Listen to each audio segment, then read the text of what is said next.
that game, two-nil marginal victory. Tiger going back to Portmore. Tell us how you feel tonight.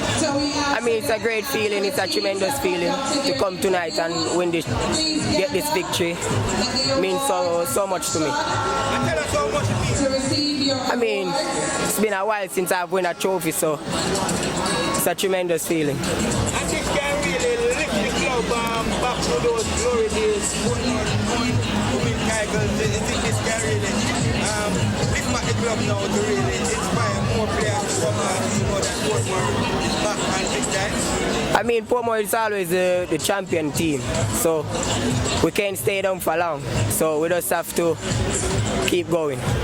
Tell us about the performance tonight. One of the best performances I have seen so far. You look like you were enjoying yourself tonight, certainly. Tell us what you think about your performance and how was it for you? I mean, it was a good performance, but I think I could give more, because I know what I can do. And I think I could give more, but it's a good run today. I'm happy with it. So this kind of performance is what we're expecting to see from Lamar going forward, right? Yes, definitely. Well done here. Thanks.